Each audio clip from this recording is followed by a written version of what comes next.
Hello, belles âmes en éveil. Bon, comme promis, je vous fais une petite vidéo sur une partie de mes prises de conscience, pas sur toutes, sinon ça va être trop long. Après avoir fait mon petit tirage pleine lune, qui est encore un beau message d'espoir, qui sera donc en ligne sur la chaîne Meditado, probablement demain ou après-demain.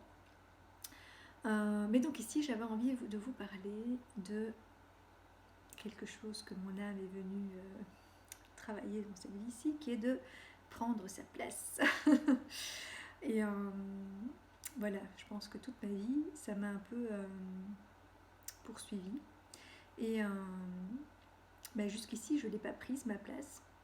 Et en même temps, je suis persuadée que c'était prévu comme ça. Et que, voilà, mon âme s'est auto-parasitée, entre guillemets. Enfin, voilà, pour un peu comme tout le monde en fait, hein, quand on vient s'incarner, quelque part on perd un peu la mémoire et on ne sait plus trop qui on est et ce qu'on est venu faire. Et c'est au fur et à mesure de son parcours et de son éveil que voilà, qu'on part à la rencontre de soi-même et qu'on se rappelle qui on est vraiment et le fait que, voilà, que le divin fait partie de nous et qu'on n'est pas qu'un corps, un esprit et qu'on n'est pas là pour mettre au boulot dodo, n'est-ce pas, qu'on a d'autres choses à expérimenter, à la fois à apprendre et puis à offrir aux autres et au monde. Et donc, oui, pendant tout un temps, comment dire, je me cachais un peu. Quand on me disait, je travaillais beaucoup dans l'invisible, ce que je fais encore, hein, mais de manière plus consciente, ce qui avant je ne me rendais pas compte. Et du coup, ouais, j'étais un peu en mode, comme je vous ai déjà partagé dans une vidéo, comme je disais quand j'étais enfant, en mode Watson, l'enquêtrice, mais en mission secrète. Genre, personne ne sait vraiment qui je suis, et moi-même, je ne sais pas trop qui je suis. Mais donc, du coup, voilà, j'ai eu plein de prises de conscience encore récemment par rapport au fait de prendre sa place et de, voilà, toutes ces choses qui m'empêchaient de la prendre. Et notamment, voilà, plein de choses humaines qui font que on est souvent dans la culpabilité, la jalousie, la compétition, qui sont voilà, toutes des choses qui doivent disparaître ou en tout cas fortement diminuer dans le nouveau monde qui arrive. Et donc c'est une des choses que j'ai comprises et que voilà, c'est ces trois choses-là, entre autres, qui m'ont empêché de prendre ma place. Parce que voilà, il y a eu certaines jalousies à certaines époques par rapport à différentes choses envers ma personne. Il y a eu il y a la compétition, hein, et que donc on a cette impression d'être toujours en compétition avec les autres et que quelque part il faut se battre pour prendre sa place, genre que c'est une espèce de lutte, alors que pas du tout, parce que si on est là et qu'on est incarné, c'est qu'on a sa place sur Terre. Et en fait, on a tous sa place, on a tous un rôle important à jouer, et voilà, quel qu'il soit. Et après, oui, certaines personnes sont venues jouer plus ou moins le même rôle, mais on le fait chacune à notre manière. On va chacune toucher des personnes différentes qui vont être attirées par nous, par quelqu'un d'autre, parce que ça sera nous la meilleure personne pour voilà, leur offrir ce qu'on a à offrir, et inversement, puisque les personnes qui vont nous apporter ce que nous on a besoin, c'est pareil, on sera quelque part attiré par elles ou par des circonstances qui font qu'on va aller à cet endroit-là ou qu'on va rencontrer ces personnes-là. Et tout est toujours juste en fait, donc il n'y a pas besoin de se battre ou de forcer quoi que ce soit en fait. Les choses elles se font naturellement et donc chacun peut prendre sa place et voilà, que ce soit sa place sur Terre ou pour un boulot ou quoi que ce soit, ou dans un couple, ou voilà, il n'y a rien à forcer. Et si on a eu cette place et qu'on nous l'a donnée, on n'a pas à prouver qu'on la mérite quelque part. C'est notre place.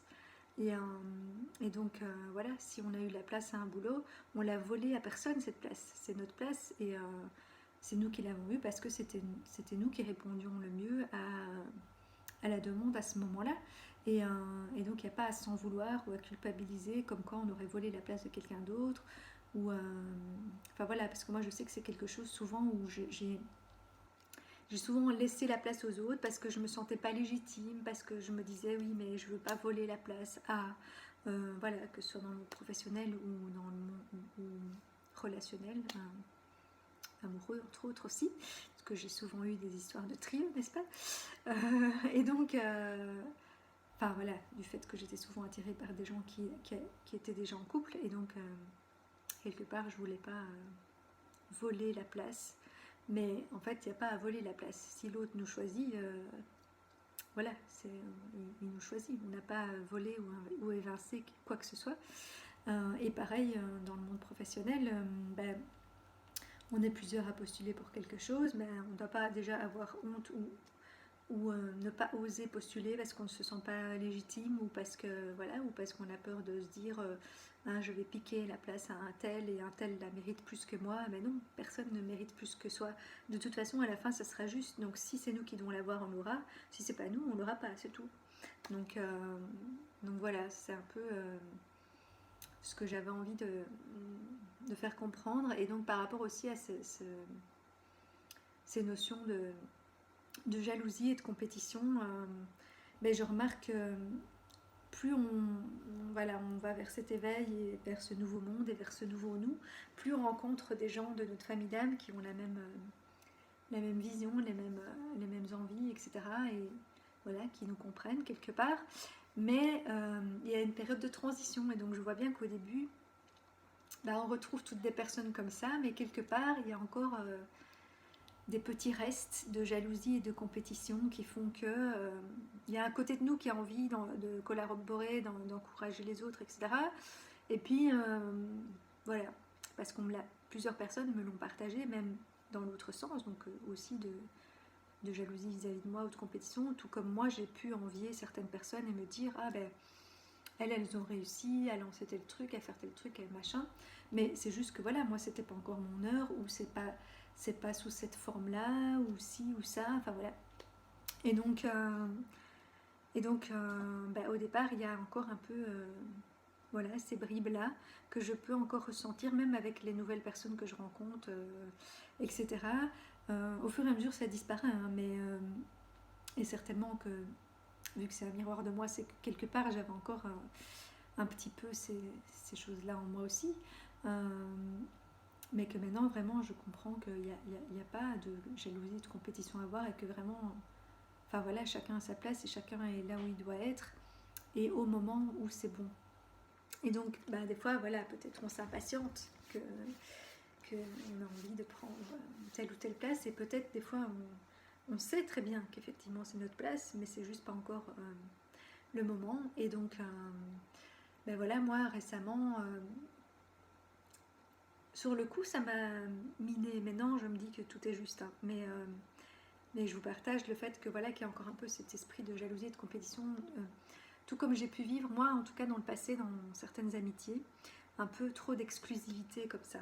Et ça, je pense que c'est aussi quelque chose qui doit disparaître, cette exclusivité, que ah ben ça c'est ma meilleure amie, et donc c'est ma meilleure amie, genre elle m'appartient, et donc elle peut pas être amie avec toi. Je suis jalouse si jamais elle est amie avec toi aussi. Bon, ça c'était vraiment quand j'étais jeune, mais c'est vraiment un peu ça qui a voilà, cet ancien monde et qui doit disparaître. Ou de se dire ah mais moi j'ai l'habitude de, je sais pas, d'aller au resto tout le temps avec la même personne et donc ou de manger ça on m'a dit aussi parce que moi je suis pas dans autant je l'ai vécu jeune ces aspects d'exclusivité mais j'en suis vite sortie et donc bah, par exemple moi à la cantine aux différents boulots que j'ai eu j'avais pas un groupe de personnes parce que je remarquais souvent mes collègues tous les midis ils mangent avec les mêmes personnes. Et moi, bah, je passais d'un groupe à l'autre. Alors j'avais des préférences, entre guillemets, ce qui n'était pas vraiment des préférences, mais enfin bon, les personnes avec qui j'étais le plus souvent. Mais j'alternais, et donc des fois j'allais avec d'autres groupes ou avec une autre personne, ou même des fois, voilà, moi je sais pas non plus la différence homme-femme, et donc il m'arrivait de manger voilà, avec un mec, alors que c'était pas, c'était pas du tout une question de drague ou quoi que ce soit, mais je m'entendais bien avec ce mec-là, et après ça faisait des ragots, ah, elle a mangé avec un tel, ou ah, mais ce jour, aujourd'hui elle était avec ce groupe-là, et puis là machin, et machin, oui, et, enfin voilà, j'appartiens pas à un groupe, enfin tu vois, je sais pas, moi je j'aime pas qu'on me mette dans une case ou qu'on me restreigne, et ouais, ça c'est une conversation que j'ai eue récemment aussi. Je veux pas faire de choix en fait. Moi je veux tout. J'ai l'impression d'être tout, de vouloir tout. Après je peux pas tout en même temps. Hein. Ça je suis bien consciente que ce n'est pas possible dans le monde actuellement en tout cas. Euh, donc il faut faire des choix quelque part plutôt voilà, de priorité ou de choix du moment. Voilà, ce jour-là avec qui j'ai envie de manger, ce jour-là machin. Mais ça veut pas dire que le jour suivant je peux pas manger avec un autre ou enfin voilà. Et pareil dans ce qui est de mes activités ou de qui je suis. Je sais pas, un jour je vais être plus, je sais pas, dans une partie, un côté de ma personnalité, et puis un jour dans une autre. Euh, mais tout est moi. Enfin voilà, c'est pas que je joue, c'est pas que ce jour-là je jouais la comédie et que je sais pas, que j'ai fait semblant d'être plus comme ça ou comme ça. Non, je suis tout ça à la fois, mais voilà, je passe de un à l'autre, mais tout fait partie de moi. Et donc, j'ai pas envie de me limiter à un truc. Et donc, pareil pour les exclusivités. Et donc, voilà, que ce soit pour des amitiés ou des trucs. Et parce qu'ici, récemment, bon, si les personnes se reconnaissent, c'est pas une critique, hein, c'est juste une constatation que j'ai fait et qui, du coup, m'a fait avoir ce raisonnement-là. Mais voilà, comme j'ai envie de me lancer professionnellement voilà, dans différentes activités voilà, indépendantes, à côté de peut-être reprendre un autre boulot. Euh, bon, déjà, je voulais peut-être un peu trop accélérer et forcer les choses et je me mettais moi-même la pression, alors qu'au fond, je sais très bien que tout est juste et que ça arrive quand ça doit et que si les choses ne sont pas en place tout de suite ou que c'est peut-être pas le bon endroit ou la bonne personne ou simplement pas le bon moment ou qu'il manque un élément, ça sert à rien de vouloir forcer, ça se fera pas. Et à l'inverse, il ne faut pas non plus vouloir freiner ben, les changements, etc. Et donc bon, ça, je viendrai après. Je fais d'abord pour la partie ne pas vouloir forcer. et donc, bah, là, par exemple, j'ai contacté pas mal de gens pour, voilà, que ce soit pour faire des stages, que ce soit pour un lieu, que ce soit pour des collaborations ou des choses comme ça. Et pour l'instant, ben, voilà, ça n'a pas vraiment l'air de bouger. Soit j'ai pas de réponse, soit des réponses négatives. Et entre autres, on m'a aussi donné, voilà, comme excuse, entre guillemets. Et encore une fois, hein, c'est pas une critique, mais voilà, je relate les faits de me dire ah ben moi cette collaboration là ou cette activité là je le fais déjà avec quelqu'un d'autre, mais pour moi c'est pas une excuse. Bah après voilà, je reçois, chacun fait ses choix, il n'y a pas de souci avec ça, mais c'est juste que pour moi c'est pas une vraie excuse parce que on ne signe pas un contrat d'exclusivité ou de je sais pas, avec quelqu'un. C'est pas parce que on fait un atelier ou une activité régulière avec quelqu'un qu'on peut pas une fois le faire avec quelqu'un d'autre. Ça n'enlève en rien la collaboration qu'on a avec l'autre personne ou le respect qu'on a pour cette personne ou l'amitié ou l'amour même qu'on a pour cette personne parce que tu vas aussi faire un atelier avec quelqu'un d'autre. Enfin, tout. Voilà. Après, c'est peut-être juste une peur aussi de comment est-ce que l'autre va le prendre si je fais ça aussi avec quelqu'un d'autre. Mais encore une fois, alors c'est une question de se sentir légitime dans sa place, d'avoir confiance, enfin voilà, de ne pas remettre en question tout ça et de ne pas être dans cet esprit justement de jalousie et de compétition, parce que pour moi, il n'y a pas... Après, par contre, il y a une question d'affinité, d'intuition et de choix. Donc si la personne ne le sent pas de faire un truc avec moi, bah ça par contre, c'est tout à fait ok. Si dans l'énergie, ça n'est pas ok. Mais alors là, c'est simplement, bah non, voilà, j'ai pas envie ou je le sens pas ou quoi que ce soit. Mais pas de se dire, c'est parce que, voilà, je suis déjà liée quelque part à quelqu'un d'autre et donc je ne peux pas, c'est l'exclusivité, je ne peux pas faire avec toi. Enfin voilà, pour moi, le seul domaine où il y a encore une exclusivité qui vaille, et encore, c'est ma façon de voir à moi à l'heure actuelle, mais je connais des gens qui ne raisonnent pas comme ça. Mais bon, moi, pour ma part, voilà, dans une relation amoureuse, là oui, il y a une exclusivité, mais pas une exclusivité dans le sens que qu'on n'aime qu'une seule personne, parce que pour moi, enfin voilà, j'en suis arrivée un peu à cet amour universel, donc j'aime tout le monde quelque part, et je peux éprouver voilà, de l'amour sous différentes formes pour plein de gens, enfin pour tout le monde, quasi, mais voilà, la forme est différente suivant la personne, et là où se situe l'exclusivité pour moi, c'est voilà, c'est de la façon dont on partage son amour, et donc entre autres dans une relation physique ou sexuelle avec quelqu'un. Moi, dans ma conception des choses, ça reste encore quelque chose d'exclusif. En tout cas, moi, c'est l'envie de mon âme et de comment je le ressens. C'est comme ça que j'ai envie de le vivre. J'ai pas envie de coucher avec tout le monde ou de partager l'amour sous cette forme-là avec tout le monde. Par contre, je peux partager l'amour sous d'autres formes, faire des câlins à tout le monde et offrir mon amour sous différentes formes. Mais sous cette forme-là, dans ma vie, c'est le seul domaine où j'ai encore envie de garder une exclusivité. Mais je connais plein d'autres personnes qui, eux, en sont... voilà, ou dans leurs principes, même à ce niveau-là, il n'y a pas d'exclusivité. Ça, pour moi, c'est de nouveau, c'est un choix de vie. Donc voilà, à chacun de faire ces choix-là, mais moi, j'espère que, en tout cas, pour beaucoup de domaines, on va aller vers des choix qui sont plus dans le partage, la collaboration et de se dire que chacun a sa place et qu'on ne doit pas, en tout cas si on en a l'envie, ne pas se limiter et se dire genre j'ai signé un contrat d'exclusivité avec telle personne ou avec tel lieu ou avec je sais pas. Après, si on n'en a pas envie, comme moi par exemple, voilà, pour ce qui est d'une relation amoureuse, j'ai pas envie de partager ça avec deux personnes en même temps, mais là c'est une question d'envie et de choix. Mais si finalement c'est quelque chose qui nous attire, qu'on aurait envie d'aller manger avec un tel, de partager telle et telle activité ou telle affection ou quoi que ce soit en fait avec plusieurs personnes, ou de collaborer avec 5 personnes, ou ou avec 5 lieux, enfin voilà, c'est pas parce qu'on a pris un engagement pour faire des activités avec une personne ou avec un lieu qu'on peut pas en faire ailleurs aussi ou avec d'autres personnes, ou voilà, ou manger tous les jours avec quelqu'un de différent. Après oui, s'il y a un vrai contrat qui a été signé, ben oui, ok, on ne rompt pas le contrat, ce qui n'empêche pas de faire quelque chose en plus à côté, tout en tenant les engagements qu'on a pris.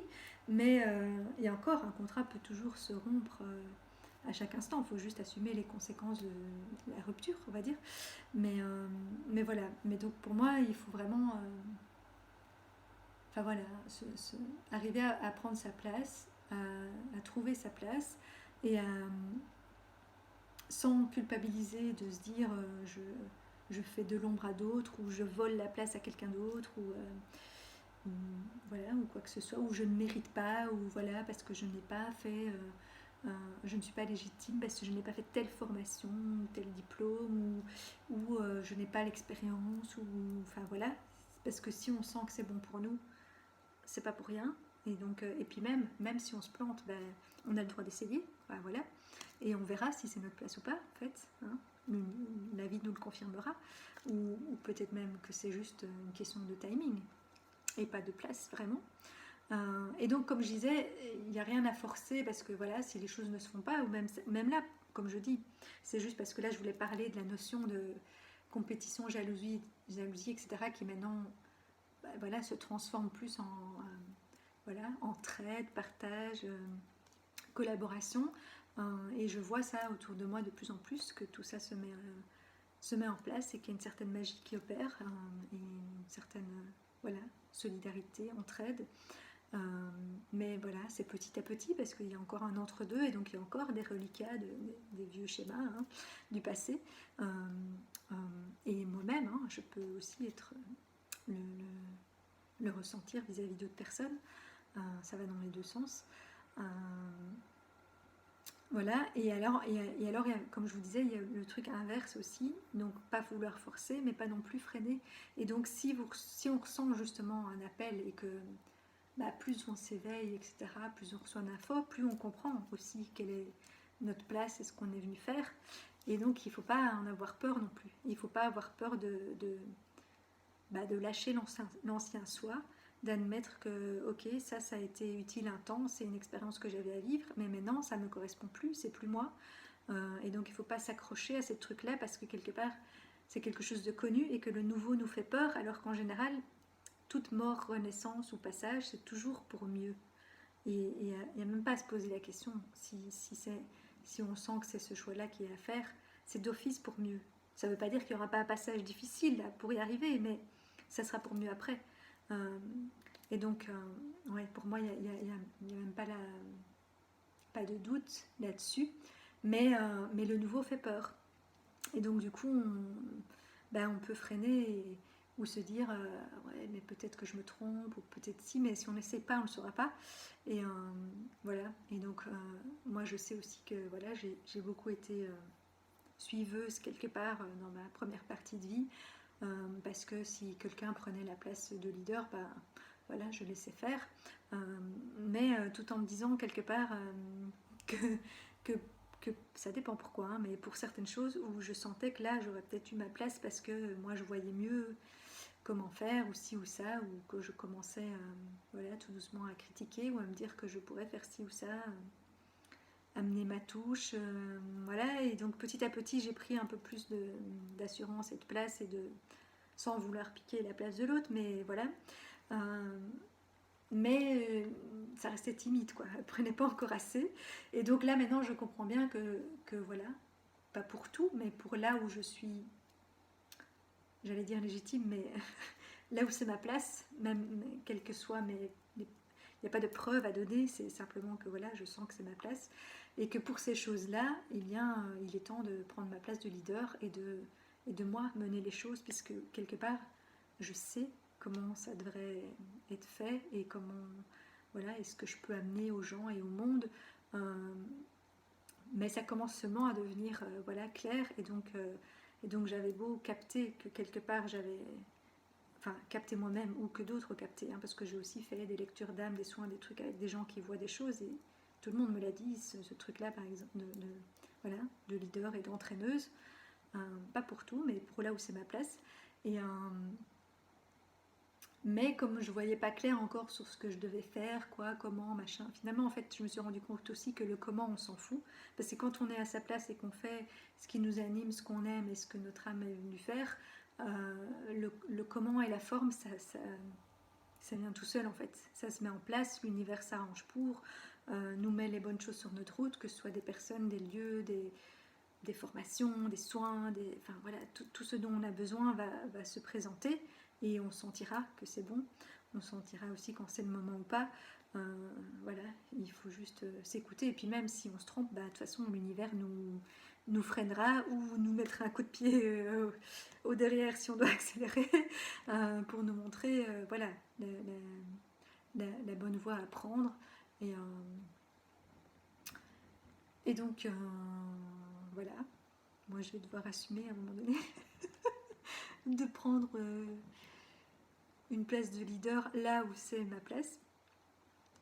Et voilà, et que ce n'est pas et que je ne prends la place de personne d'autre, simplement je prends ma place à moi et j'offrirai ce que j'ai à offrir moi de la manière dont c'est juste pour moi, parce que comme je dis, même les choses que je proposerai ou que j'offrirai qui sont pareilles que d'autres, mais moi je le ferai à ma manière à moi, avec mon énergie à moi, et donc voilà, chacun a sa place et touchera les personnes qu'il doit toucher ou pas. Donc voilà, je sais pas. Enfin, ça fait partie de tout plein d'autres choses qui sont ressorties ces derniers temps dans mes prises de conscience, mais voilà, cette histoire de place, c'est quelque chose voilà, qui me poursuit, enfin me poursuit. C'est un peu, voilà, ça fait partie de ce que mon âme est venue comprendre et vivre, et voilà, et cette histoire sœur jumelle dont je vous reparle souvent en fait partie aussi, puisque quelque part c'est comme si là aussi il y a une espèce de culpabilité qu'on devait être deux et que finalement j'ai pris toute la place. Enfin voilà, tout se recoupe toujours hein, pour finalement nous amener au même message, puisque dans notre vie on fait que répéter les mêmes schémas et les mêmes blessures qui sont liées à ce que notre âme est venue vivre. Alors souvent c'est pas une seule chose hein, qu'on est venu apprendre, donc peut-être pendant tout un temps on va travailler un truc puis on va passer à autre chose, ou on va le faire en parallèle. Bon, ça dépend voilà, de comment notre âme a choisi de vivre et d'évoluer. Moi je vois bien que je travaille plusieurs trucs en parallèle, mais donc cette histoire de place, ça revient souvent, et donc tout ce qui se relate à ce qu'on a à comprendre et à mettre en place dans notre vie, ça va se représenter sous différentes formes, voilà, déjà à notre naissance, et donc voilà, par notre choix d'incarnation, par la manière dont notre naissance se passe, etc. C'est déjà une première répétition de ça. Ça nous montre tout, parce que pour moi tout est là dès le départ en fait. C'est juste qu'au départ on ne le voit pas, on ne comprend pas ce qu'on est venu faire et ce que la vie essaie de nous faire comprendre. Et c'est au fur et à mesure des répétitions que ça va tilter. C'est bien pour ça qu'il y a des choses qu'on est obligé de revivre et de répéter 46 000 fois et de se dire mais pourquoi est-ce que je vis toujours les mêmes trucs, parce que tu n'as toujours pas compris ce qu'elle va comprendre derrière. Et donc voilà, et après on répète, ça se répète le nombre de fois qu'il faut jusqu'à ce que ça fasse tilt. Et encore même des fois quand on a tilté, ça se répète encore un peu parce que on a compris qu'une partie, qu'il y a encore d'autres couches, ou après parce que la vie vient tester et voir alors maintenant dans telle situation, est-ce que tu vas encore agir de la même façon, ou est-ce que maintenant tu as compris et tu vas faire autrement. Donc voilà, en fait la vie est un grand jeu d'apprentissage et d'expérience, et il faut prendre ça avec voilà, le plus de légèreté, de recul possible, et d'essayer de vivre ça avec le plus de fluidité, de joie, de cette envie justement d'apprendre et de progresser et d'accueillir tout ce qui vient, et de ne pas se culpabiliser, parce que finalement moi c'est revenu souvent en fait, la culpabilité ces derniers temps, parce que tout un temps j'ai fait l'inverse hein. Quand j'étais plus jeune j'ai fait Calimero, tout est injuste et pourquoi ça m'arrive ça, et plus je prenais le rôle de victime, plus j'attirais des situations de merde, et encore je me rends bien compte que même dans ces situations-là, j'ai toujours quelque part été protégée, et que donc j'avais de la chance dans les malchances quelque part. Et donc finalement, maintenant, plus je m'éveille et plus je suis sur ma voie, plus la chance prend de plus en plus de place. Elle était déjà présente là, c'est juste que comme elle était cachée derrière des petites merdes là, je ne la voyais pas autant. Et mais maintenant, j'ai tellement l'impression d'être bénie, guidée, protégée, que des fois je culpabilise aussi. Et je me dis, mais qu'est-ce que j'ai fait pour mériter ça, enfin, et voilà. Et puis quand je vois d'autres qui ont plein de difficultés et de machin, où là je me dis, les pauvres en France, ils peuvent plus rien faire sans passe, sans machin. Et je me dis, mais en fait, juste sois contente que toi, c'est pas le cas, que tu as ta liberté, que quelque part, tu es toujours un peu épargnée. Et voilà, et le fait que finalement, j'ai perdu mon boulot et que je ne travaille pas pendant toute cette période de crise, entre guillemets, mais moi, ça m'évite plein de choses auxquelles j'aurais été confrontée si j'étais encore dans ce monde-là. Et donc, je me dis, encore une fois, la vie m'a épargnée, et pour plein de choses comme ça... je me rends compte que j'ai toujours eu beaucoup de chance, malgré les difficultés que j'ai pu traverser, ou c'est peut-être parce que c'est mon regard et ma façon de voir les choses, et que je me concentre sur ce que j'en retire de bénéfique, mais quand même, j'ai toujours quand même cette impression de protéger, et quelque part, après, je me dis que justement, je suis protégée parce que je suis venue jouer un rôle important. Enfin, tous les rôles sont importants, mais je sais pas, je me sens une espèce de mission par rapport à ce nouveau monde. Et comme je vous ai dit, c'est pas encore hyper clair, mais bon, voilà, je sais que je dois contribuer à ma manière, qui commence à se dessiner de plus en plus. Mais en tout cas, je suis sûre que chaque individu incarné sur Terre à cet instant a un rôle à jouer important, et que c'est la combinaison de tous nos rôles qui fait qu'on avance voilà, dans la bonne direction et que ce nouveau monde viendra se mettre en place. Même les rôles qui ont l'air mauvais ou ingrats, ou même Macron, il joue son rôle, quoi. Donc tout contribue au plan pour moi. Et donc il n'y a pas à se battre contre quoi que ce soit, mais à vibrer ce qu'on veut voir émerger en fait, puisque voilà, nos vibrations, nos pensées, nos actions, tout ça crée, on est des créateurs, c'est nous qui créons ce monde. Donc il n'y a pas à se battre contre, tout va voilà, dans la direction qui est prévue, mais on y participe, chacun à sa manière. Voilà, parce que notre âme, elle sait très bien ce qu'elle a à faire, même si nous, on n'en est pas toujours conscient, et que c'est petit à petit qu'on arrive à communiquer avec et voilà, à se rendre compte de la place qu'on a. Mais même si c'est inconscient, la place de chacun est importante, chacun joue son rôle, que ce soit dans le visible ou dans l'invisible, consciemment ou inconsciemment. Voilà, on contribue tous et il n'y a pas de compétition ou de jalousie à avoir, chacun joue son rôle et donc voilà, on doit être, soyons fiers, voilà, de qui on est et de ce qu'on est venu jouer ici sur Terre. Voilà ce que j'avais envie de vous partager. Et vous remarquerez qu'aujourd'hui, je ne tiens pas mon téléphone en main. J'ai fait des progrès pour ça aussi. Bon, et demain, la petite storytelling, promis. Je vais préparer ça. Finalement, je vous ai déjà raconté beaucoup de choses, on va dire, de ma vie dans mes vidéos. Mais là, du coup, je ferai un petit résumé de, voilà, de qui je suis, mon parcours et justement du rôle que je pense avoir à jouer et de ce que je peux vous offrir et des futurs services que j'envisage de mettre en place. Voilà, sur ce, mais je vous souhaite une belle nuit.